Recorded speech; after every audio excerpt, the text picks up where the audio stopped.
Yeah. What's up, you guys? Magnet. How are you? We're being attacked by our clock. Happy Saturday! Saturday. What are you guys doing on Saturday? Being confined? You should see our dog right now. So we walked to the gym to pick something up today and back, which is what, 3.5 miles? And she's just done. So she's literally laying on the bed with her head on a pillow. She's very human-esque right now.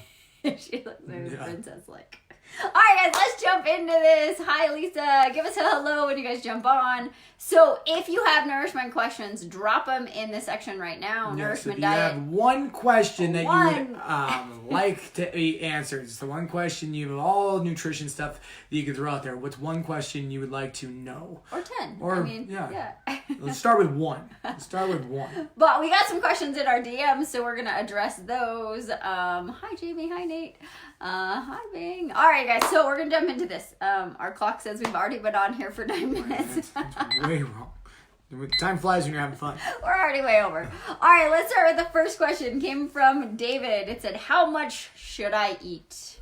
So this one, you guys, is obviously going to be dependent on a lot of things. There's a lot of different variables out there. To keep it simple, like our aspect is trying to keep things as simplistic as possible, and not getting into the whole calorie counting thing, not getting into the macro thing, on just a general basis of what you can do on a day-to-day basis. So easiest way that we like to go about it is looking at your shirt size. Okay, so if you're a male that has a large or an XL size shirt, typically we want you to get 3 to 4 servings of protein. Now we're looking for protein about the size of the palm size of your hand. Yet again, that depending on how big you are, that's going to adjust on your own size. So the good thing, you guys, is you always have measuring tools available to you. Okay, you can always kind of get an idea of how much food you're getting because you always have a on-hand measuring tool. You know what I'm saying? Yeah. It's Saturday, you guys. There's a whole other version of Saturday, Brandon. So 3 to 4 servings of palm-sized protein. Anywhere below that, if you're small to a medium-sized shirt, we're looking for about 3 servings, the palm size of your hand, of some sort of lean protein. After that, maybe a fist size of a starch, a fruit, and then from there, basically, combination of 6 cups of fruits and vegetables throughout your entire day. So obviously on this, you guys, we don't want you to get like super OCD, but quality does matter, right? And so getting lean protein, getting good, healthy carbohydrates, so fruit, sweet potatoes, depending on how your body does with like rice or oatmeal, that's kind of up to you. But when we say, carbohydrates, we're not talking like this is the downfall in our house is like a handful of cereal. Okay, so you're actually looking at quality does matter, but you also don't need to get super like OCD about that right now. If we're just trying to really get into that, the basic idea of how much you need. Oh, and just to clarify, you guys, because we get this unsurprisingly a lot, maybe not surprisingly, but fruits and vegetables are carbohydrates. Okay, they're not their own separate subcategory for they're carbohydrates. They break down into sugars in your body, the same as anything else does. They're just more nutrient dense, and you get a lot more value out of them. Yeah. All right, so when we talk about macros, if you guys don't even know what we mean when we say that, so there's 3 macro groups: so fat, protein, and carbohydrates. And alcohol is kind of its own, but we don't want to count that into your daily thing. All right, next one. This one is from Erica. Are carbs bad for me? Oh, I like this question. So I was afraid of carbs for a very, very long time. Like, especially right now, I think with the keto thing, everybody's like, okay, let's step back. Go back and look at history. At one point, fat was bad for you. Then fat was good for you. Then carbs were bad for you. Then carbs were good for you. I think protein's even been bad for you, right? And so our big take on this is that you need all 3 groups, right? Fat, protein, carbohydrates all play a different role in your body and what they do for you. So you need all of them, okay? So I know for us, when we, back in the day, actually, we switched to macros, and I had hired a coach. I just had Skylar and I'd hired a coach. And I was like, wow, because I was pretty paleo, so I was eating a lot of fat and not very many carbs. And I was pretty scared because carbs got this bad rap. And for me, I took the leap. I said, yes, these are my goals and this is going to work. And it turns out that I actually needed a lot more carbohydrates because I was exercising, because I was working out, and my body responded way better. And I felt way better because I wasn't surviving on just fat. So our big thing is, the simplest thing is 40-30-30, right? If you do what Brandon just told you, that's about where you're going to end up. So 40% carbohydrates, as good quality as you can get, 30% protein and 30% fat will get you a really basic, solid nutrition plan. And then obviously you can adjust accordingly, but carbohydrates are not bad for you. If you're going out and eating a bunch of sugar, having processed foods all the time, not eating real food, not eating whole food, then that's where you're going to see the downside of, oh, carbs are bad for me. It's not that carbs are bad for you. It's that you're overeating sugar and you're undernourished. Well, and it's yet again, this is dependent on where you are currently at and also where you obviously want to take yourself. But, for a lot of the American population, obviously on a statistical standpoint, our health system isn't necessarily the best. So, has there been benefit? And the reason why, keto, and now the reason why I say that is because every year there's a new hot diet that's out there. But I think right now the carnivore diet is the big one that's kind of going around. And basically that's all meat basically all the time. I mean, I think you get some vegetables and fruit off of it, but it's very, very minimal. I know you get some vegetables, but it's very minimal as far as any sort of additional carbohydrate sources go. So, I mean, if you have autoimmune disease, if you have a lot of inflammation, those kind of things, has it been beneficial and things shown to eliminate a lot of the carbohydrates? Yes. So it's understanding, okay, where you're currently at, right? Like we have done ketogenic diets and stuff like that with clients in our past, but honestly, a lot of that, they're on the opposite end of the health marker, on the health side of what we'd like to see. And so oftentimes the easiest way to eliminate a lot of the processed carbohydrates is to basically just go for a minimal carbohydrate number on there. So it kind of just depends, but for most people, if you're eating, yet again, if you're having a combined serving size of 6 fruits and vegetables throughout the day, and you're having that as the majority of your carbohydrates, you guys, from what we've seen, I don't think there's any reason to be scared of them. Yeah, and I think the big thing to know too, you guys, is that like, it depends on your goals. It depends on where you are. It depends on how your body responds. Like, there's no global answer. And that's the thing we've seen over the last 20 years of working with clients is it's like, there's no perfect thing that works for everybody because everything else is involved. And so if you've been watching the last 27 episodes of this and following us for the last couple years,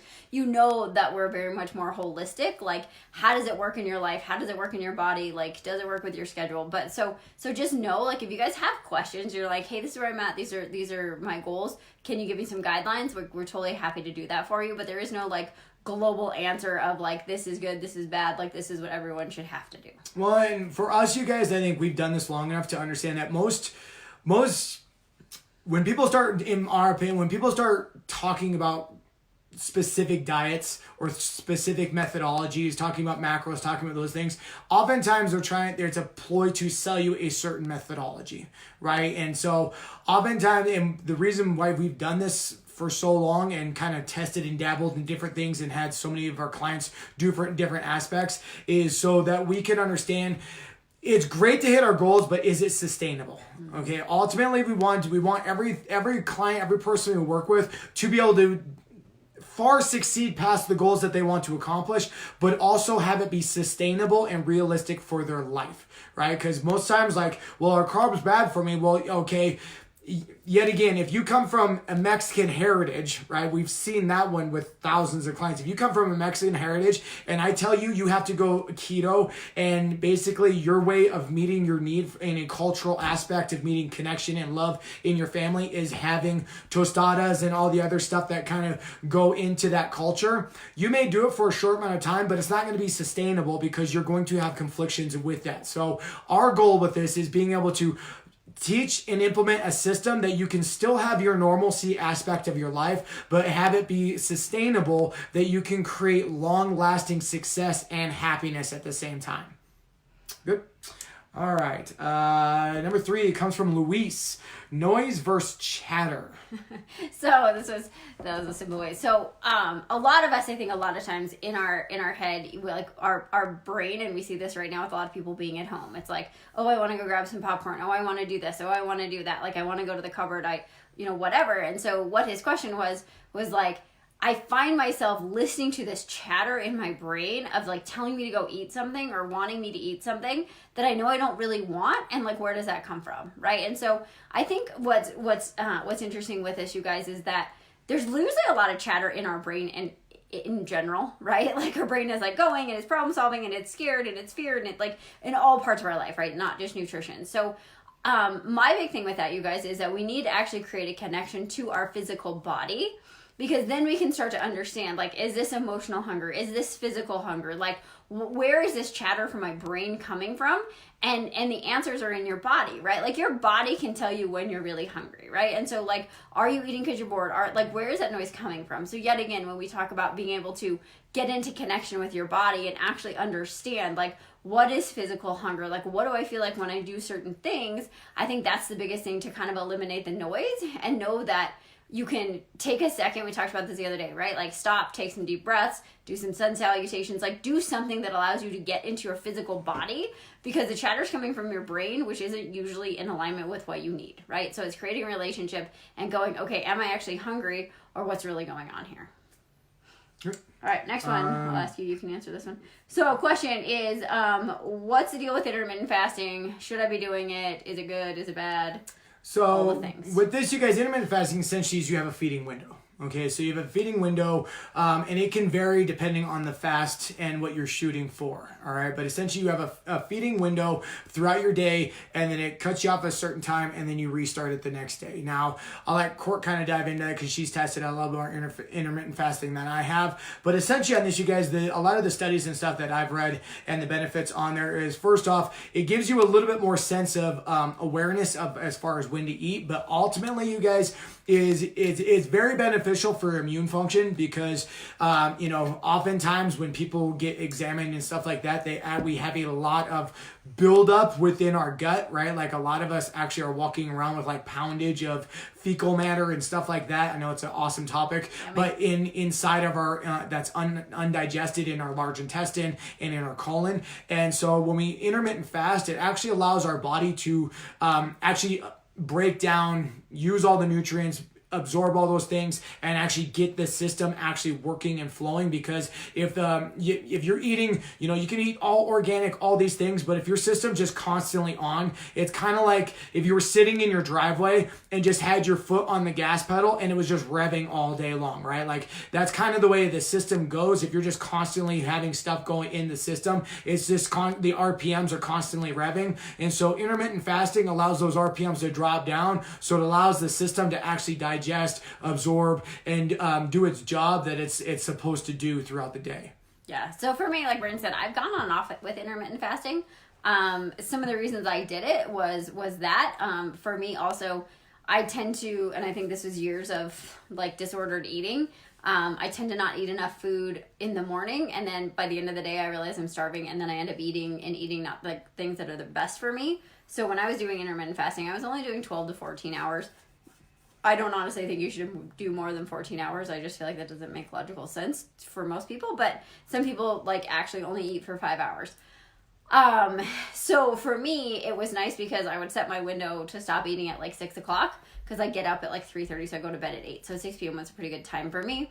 What it did on the mental side was it was sort of like I could just shut down and know that like I was done for the night. Physically, I felt really pretty good. So I think it's one of those things you can play with. So if you want to try intermittent fasting, I do think it has a ton of health benefits, and sometimes some mental benefits. And for me, because again, if I'm not paying attention, I will undereat just naturally, because that's what I trained myself to do for so many years. So when I knew I only had X amount of time, I was like, oh, I got to get this food in, right? Like, I can't wait. I need to actually get it in. So I actually ate more food when I was intermittent fasting, which is what I need. So decide, like, when you get up, when you work out, like, there's kind of a lot of factors, but for most people, I'll start with like 12 hours.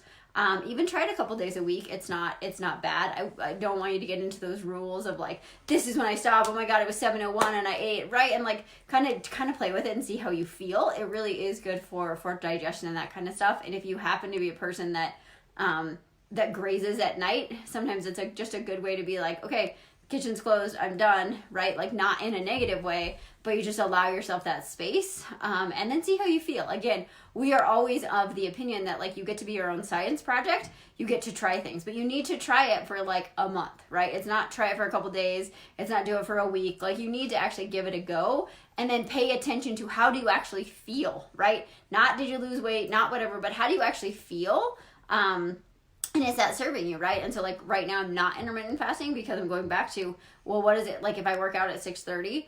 What does it feel like if I have food in my system? Do I perform better, right? So what are your goals? How do you feel? And is it in alignment with where you're trying to go? Those are always our questions. Not did you lose weight, not any of that stuff, but like how do you feel and is it in alignment with the goals you're trying to achieve? Next one comes from Brian. How much water should I drink? As much as humanly possible. With this, you guys, water is very important. Okay, so I know it goes back and forth of, people are overhydrated, underhydrated. Oftentimes, what we found on there is oftentimes when people are experiencing hunger throughout the day, it's actually that you're thirsty, right? And so oftentimes we always recommend is in addition to before you have a snack or a food or whatever, have a glass of water, right? Because sometimes that could turn off those signals that are there. But an easy way that we kind of go by it just as a goal to hit is basically 50% of your body weight, right? Like if you weigh 150 pounds, goal-wise is 75 ounces throughout the day, right? And so just on an easy standpoint, there's a tons of benefits as far as water goes and making sure that you're hydrated, making sure, your electrolytes, all that kind of stuff is up to par. But especially on a cognition level, I think it's anywhere between like 5 and 10% dehydration can drop like your cognition, your sleep, your performance significantly. Like if you're a performance-based athlete or anything like that, like literally I think it's like 5% dehydration can drop your performance up to 30%. So like as simple as that is, you can gain a lot of benefit by just simply drinking more water and being aware of it. Yeah, and I think that's the minimum you should be shooting for. Personally, like I have felt the best when I drink a gallon a day. I definitely am not currently doing that, but the more water you have, up to a gallon, like you can overhydrate. It's pretty rare, but my tips are always start your day with a glass of water, like before you do anything, because so many of us get up and we go straight to coffee, which dehydrates you, and you're probably already dehydrated from the night. So get up, have 8 ounces of water. That gets your metabolism going. It actually turns on your thirst.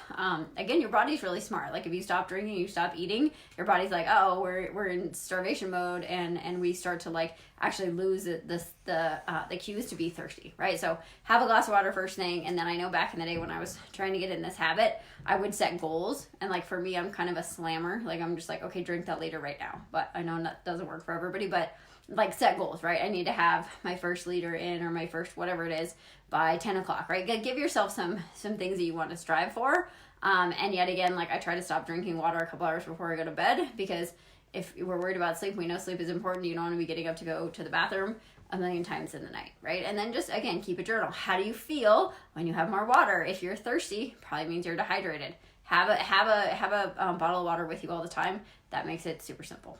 Well, and I think in addition to that, if you're familiar with Atomic Habits, he talks about habit stacking, right? And so sometimes it's finding the things you do after day. Like one of the clients that we worked with was, she was a realtor and real estate agent, so she was showing properties all day long. So we made it that anytime she got in her car, before she started her car, she would have a drink of water, right? And so her habit was obviously getting in her car, starting her car, but we coupled that up with having a couple of drinks of her water bottle before we started, right? So it's sometimes you guys, it's easy to, or it's easier to couple up your habits and stack them on with, in addition to things that you already do, just as kind of it makes it a normal part of your day. I think when we start live videos, it triggers me to drink water. So I don't think I realize how dry my mouth is until we turn. This one could be for you. Melissa wants to know, I struggle with eating vegetables. How can I get more?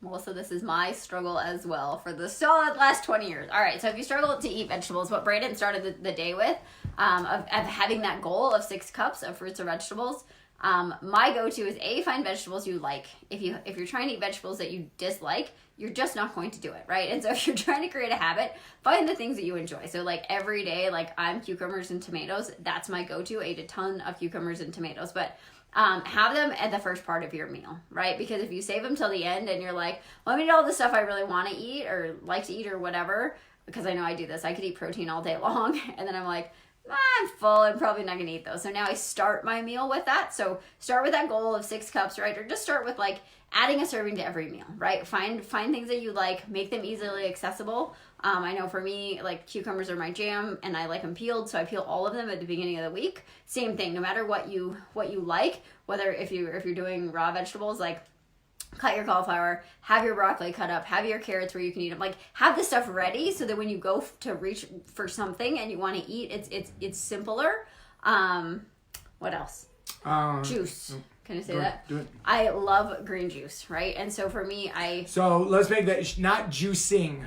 Okay, so not juicing, actually blending up what you're actually having, because when you use a juicer, you guys, those machines just basically press and push the juice out, but you get a lot more you don't get the benefits of the fiber, the phytonutrients, all the other things that come along with the skin, the color, all that's within the vegetables that you're eating. So make sure when we're talking about juicing, we're talking about actually blending up what you're having and coupling up with like some sort of juice to give it a liquid sense to it. Sorry, go ahead. Yeah. So I'm a big fan of the same thing. Like I will not eat kale unless I buy kale chips. I won't even make my own kale chips.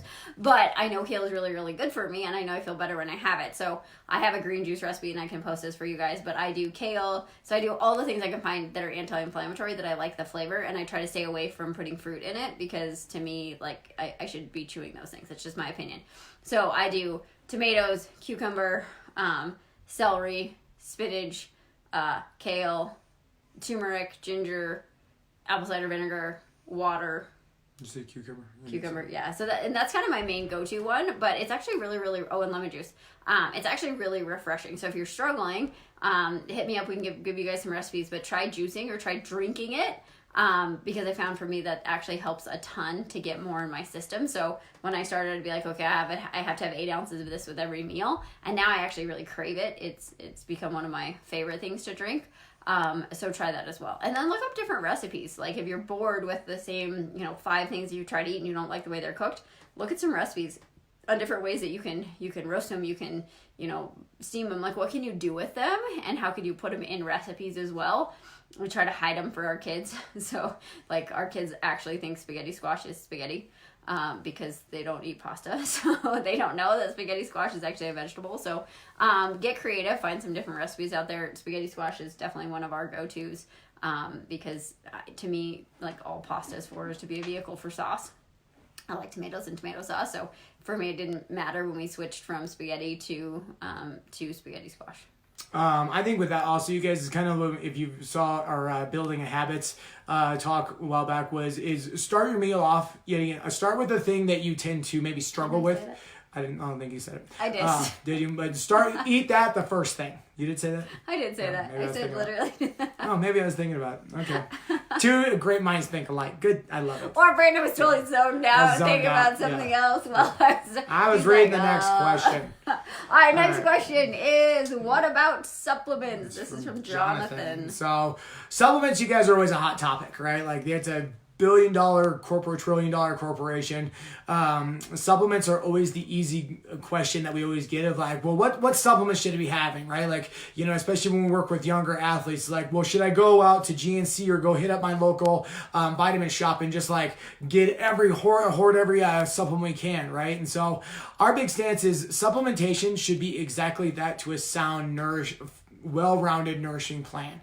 All right, so making sure that you are getting exactly what we talked about earlier. You are getting well-balanced servings of lean proteins. You're getting, those six cups of fruits and vegetables throughout the day. Depending on your goal, you are eating good quality starchy food if that's what fits within what you're shooting for, right? So supplementation should not be your major diet, right? Like if you be the way you get most of your nutrition. I don't care if you are going out and farming the animals yourself to supplement them, no matter what you go through, you guys, you can go through the best program ever, and there's still a processing plant that has to take what you're doing and devolve it into the supplement, right? And so no matter what you're doing on there, you guys, you're only going to be able to absorb a percentage of that supplement you're taking. Not to mention, if you're getting low grade supplements, okay, that's why we're not big on like get a massive amount. Get high grade actual quality supplements if you're going to take them, right? Like if you have a whole cabinet full of supplements, I would imagine if you're paying, high dollar for that, like you could probably buy a house with all that money. But at the same time, if you have that many, you're probably buying low quality on there, where it'd probably do you better to actually chew your food, digest it, get all that benefit from actually absorbing the nutrients that way. But at the same time, are there supplement things that we recommend? Absolutely. Overdoing this for 20 years, especially opening a gym, you get bombarded by every supplement company known to man, especially being athletes and everything else. But there are definitely some companies that we've been able to align with that do deliver high quality supplements that are not going to, because most supplements, you guys, the thing that they don't tell you is when you digest them, or when you ingest them, and then when they get into your stomach, you actually break that, basically they burn off in the acidity in your stomach. So they actually don't survive the acidity of your stomach. So you may be ingesting them, but you aren't actually getting any of the nutrients or any of the stuff that they say that's in them, because by the time they pass through your stomach and your liver, there's nothing left for them to actually be absorbed into your system. So that's why you want high quality supplements to actually take, so that way they pass through your stomach and actually can be ingested and absorbed through your small intestine. What I always say too is we've taken a supplement literally every single day, the same one for 5 years. Like, we believe in it. Most of you probably know what we do, but that's not what we're here to tell you guys about that. But what I always say is, like, can you feel the difference, right? So when we joined this company, we started taking this product 5 years ago. My mom was like, "No, but I have all this stuff in my whatever medicine cabinet that I take every day." And I was like, "Well, do you feel any different?" And she's like, "Well, I don't know." And I was like, "Cool, well, stop taking it and see if you feel any different. And then take what we're doing and see if you feel any different," right? Because, like, if you're taking it and you're not actually noticing any kind of change in your life, it's probably not working, right? So if you stop taking it and you're like, "Well, okay, I guess I wasn't doing anything," then it is not doing anything. You should be able to feel the difference in what the product is supposed to be doing for you. And if you don't, then it's probably not serving. And you're wasting a lot of money. Yeah, exactly. You're wasting a lot of money because most of those companies spend most of their money not on developing the product, on advertising it, because that's usually the best way to go about getting us to buy it. Yeah. So. And on a supplement side, right? Like, what should be doing? It should be filling your nutritional gaps. It should be giving you more energy. It should be making you healthier, not making you lose weight, not doing any of those things, right? Like, are there some products that also can help with that? Sure there are, but like, it should be actually supplementing the holes in your nutrition and not some magic pill that can do those other things. On the athlete side, there's definitely some supplements that we love that actually do help athletic performance. So if that's you, that's cool too, right? So if you need suggestions on that, let us know. But think about, if you are taking stuff, when you stop taking it, can you feel the difference in your body? I would say most people, one easy one that I would recommend for everyone is a multivitamin. A well-rounded multivitamin. Take that every single day, just because, I know for us, even trying to be as conscientious as we can about the food that we're eating, there's more studies coming out, the soil, all the things, the way foods are derived from and developed nowadays, there's probably still holes in everyone's nutrition. So for us, that's one of the reasons why we take the product we do. But I would say a good quality multivitamin will definitely probably help out with that. Yeah. All right, guys, last one, and we are a long one today. What about dairy? So this is one, you guys, and I know for me, growing up, I grew up, my family's Italian, right? Like, we went to sleep every night of, like, have the glass of milk before you went to bed. Like, my dad was raid the refrigerator and have a glass of milk and a Klondike bar kind of thing growing up. Me too. And I'm not Italian. Yeah, and so, this was one that, for me, for years, is like, no, I love milk. I love cheese. Because cheese, honestly, of all the things that is usually the hardest for most people to get away from, is cheese and dairy. Now, the reason because of that is when cheese is made, there's a hormone in it. There's a hormone. It's an hormone or enzyme. It's an enzyme that actually is derived in it that creates your body to want it more. So it kind of actually has certain brain function that like an addictive quality. So usually that one's kind of the hardest one for most people to back away really from. Good. So can you tell I silly cheese? Yeah, I was gonna say Court's all over that. But as far as dairy goes, you guys, I'm one that yet again for years I was always like, nah, dairy's not that bad for you. And then for me, once I removed it away from my diet, for yet again for most people, when you when you are eliminating something, you got to give yourself about 3 weeks to do it, because if it is causing internal problems, you are doing those kind of things, it takes about 3 weeks on average, plus or usually plus on there. In order for your body to start repairing the system, in order for it to kind of get away from the addictive habits that are along with it. And so for me, when I started implementing and putting dairy back into my daily nourishment, I found that for me, I get very nasally, allergic type of responses. I get very mucus driven, like my nose starts to run more. I can't breathe very well. I start to cough a little bit more. So if you have allergy type of things on there, you guys, you might actually look at how much dairy you're actually taking in. Dairy is a very high mucus driving kind of product. So I know for me, I can usually tolerate about 4 ounces, right? Like I've been doing this long enough, so about 4 ounces, I'm good. After that, the next day, I can usually count on, I'm going to be swollen. I'm not going to be able to breathe very well. I might be sneezing. I might be doing those kind of things. Yeah, and yet again, when we talk about all this stuff, you guys, you get to be your own science experiment. Like if you want to know these things, you usually need to remove it for a bit, and then you can put it back in and see how your body reacts. Like I'm not a huge milk person, but I do like lattes, although I'm giving up my Starbucks habit, and now that most of them are closed, that's been easier. But I know for me, when I took cheese out, like I was doing cottage cheese and I was eating cheese, and then I took it out and I was like, oh wow, I really do feel better. Same thing, like I can breathe better. I was less inflamed, and so then it's deciding, right? It's not saying just because you don't respond well to dairy doesn't mean you can never have any, right? And so it's understanding that, okay, this is how this responds in my body, and then it gets to be a choice, right? There are definitely still times where I decide to eat cheese, and I know I'm not going to feel as good the next day,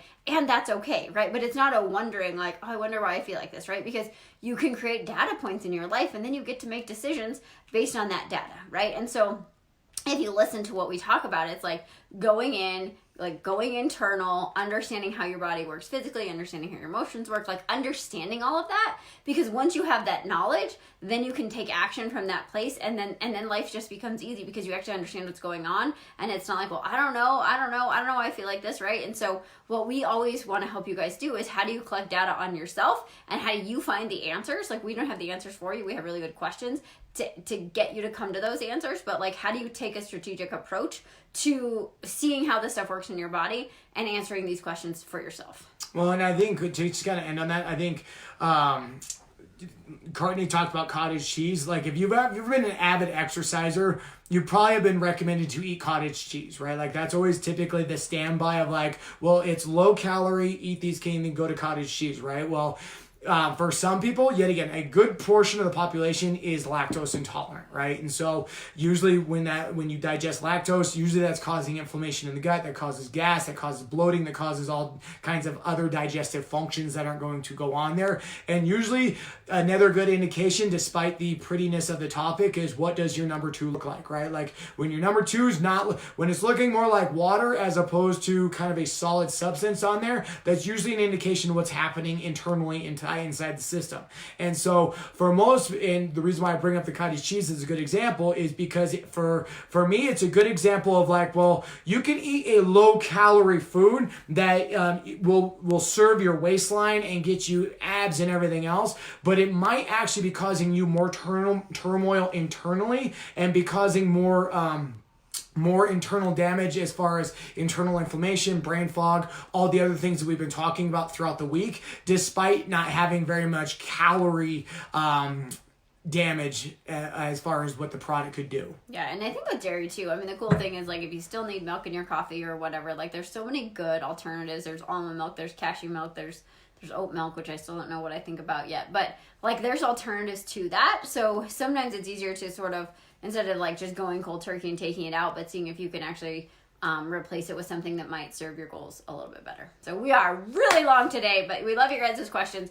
Like I said, we have a 10-day reset really that we want you kind of to take as the 30-day reset, but we have that. It's a self-led program. We've got it on sale right now for $47. So if you want to do that, if you think that that's something that would be good to serve you right now, just reach out. We're happy to help you with that. We'll drop the link in here as well. So hope you guys are having an awesome Saturday. We're going to go jump on a friend Zoom call. So enjoy your Saturday, and we'll chat with you guys tomorrow. Appreciate y'all.